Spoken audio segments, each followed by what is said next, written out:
Hi, this is Kyle. I'm back here to review another unique gear piece you don't see around a lot. I picked up the Hazard 4 extended bag here that I'm going to be reviewing.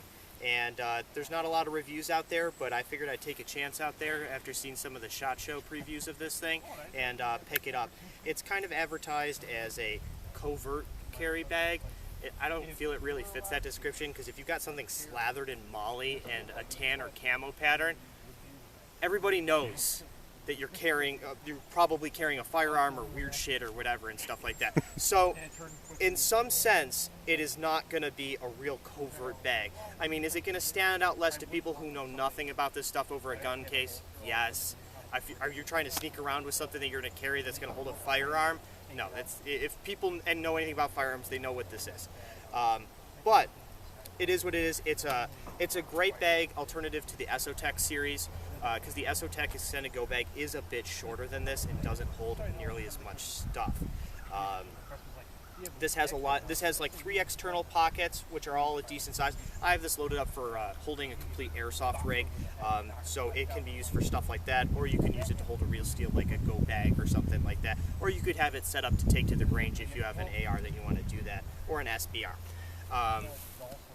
Main pocket, you got just a little pouch here that you can open up. You got some pens and pencils and stuff like that. Nothing overly fancy. You got nice quality stitching on here with the materials and stuff like that. No complaints about that. All of the looping on this, by the way, is real good quality stuff. I'm not seeing any fraying or the stuff stretching weird or any of that kind of stuff. The second pouch up here is you just got your basic hook and loop stuff here. No other parts or fanciness to it and stuff like that, but it looks great. It'll work great for you if you have stuff that you want to click on here, or if you just have one big item, such as this. Top pouch is obviously the smallest.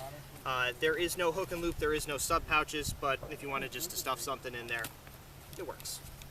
All the zippers on this are real good quality zippers, no issues whatsoever. It does have 3 grab handles on it. You got one up top here, you got this main one here, and then you also have one on the back here. All of them are really strong. You can carry it by it, no issues. So it gives you a variety of options to grab the bag if you need to in a hurry. Now, unlike the Esotec, this does zipper from the front. I can find the zipper here. So you don't have to flip the bag over to gain access to it, which I think is kind of nice. You got a little pouch up here if you want to stuff some stuff there. This is loaded for my airsoft thing, so I got my Haley strategic rig, which you might see a review of later, and a bunch of other stuff. But just so you can see it here, and for those of you with an SBR, you can fit a complete firearm in here. Now, your standard 16-inch AR, not going to fit. If you have a folding stock AK and underfolder and stuff, that will actually fit in here, which is really nice. You do have clips, so you can clip this in, which is also a good thing, so it stays nice and stable. And you got this little divider. It also has this material on the side, I forget the name for it, but if you want to put in dividers and you want to subdivide this a lot, you can do that, which is great. Unlike the Esotec bag, it does not have hidden storage pouches in the side here that you can access, but it does have 2 little ones on each side here. You can't see the other one because I got a pouch mounted on it, but they are there. I mean, on the main strap on the bag, which is another thing which I feel really sets it apart from the Esotec, is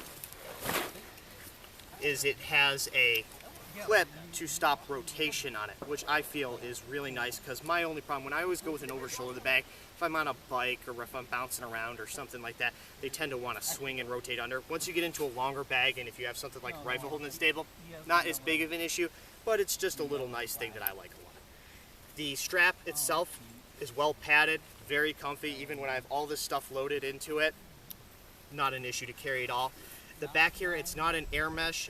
They said the reason why they did that is they didn't want stuff getting stuck in there, which I respect that, no issues. I haven't carried it around a lot on a hot day or tried to go long distance with it. It's an over-the-shoulder bag. So my guess is if you're going to have heavy stuff in it, you shouldn't be thinking that you're going to need to carry it that far. Otherwise, you should get a traditional backpack, because that's more what that's aimed for at that point. You got your standard little Hazard 4 logos here, and on the front. The strap here is a really thick material. I'm not sure what it's made of, and it does have the keeper, so you can adjust that to whatever length. It fits someone my size really well, and it could fit someone up to Eric's size, which I will obviously be related to in doing some of these reviews because he's the big knife guy. Yay! And other than that, the only other little features that I've noticed that it has these little skeletonized clips. I'm not a big fan of the fact that they're skeletonized because I always worry about durability and I like metal stuff, but it does keep the weight down, which is nice. And if you wanted to, you could actually strap another rifle there, strap some gear, whatever works for you. The downside to these things, though, is when you clip it on like this, you can't open the pack. I think that's a really stupid design. Why would you be able to clip stuff and then not be able to access the main compartment? That's stupid. Just saying. Other than that, I believe this bag stands up really well against the Esotec. I mean, the Esotec doesn't even have those clips on the side, so it's kind of a wash in that sense. But overall, I would say that this bag is a great bag. If you're looking at the Esotec extended bag, I would definitely take a look at this. I'm glad I got this because it's got that little extra space. It is a little bit more money, but I feel for the quality of the parts, having handled an Esotec extended bag and handled this, I'm really glad that I got this, and I would definitely recommend it to people. But I'd just be aware of its shortfalls, which is the side clips, depending on how you would plan to use them. Well, I think they might be useful if you're trying to actually have a little bit of reinforcement for that front flap in addition to the zipper. Correct, as he said, and also you can use it to compress the bag if you don't have a lot of stuff in it. But I feel that covers about everything I would want to say about this bag. So I would say that's it. I would definitely give it a thumbs up as something that I would buy again. It is not something where I regret buying, which that does happen from time to time, and I'm sure you will see a review of that at some point. But I would definitely say its big competitor is the Esotec Extended Go Bag, and I like this a lot more, but there are some differences between them. But that's it. So thanks for that, and you'll probably see some more reviews soon.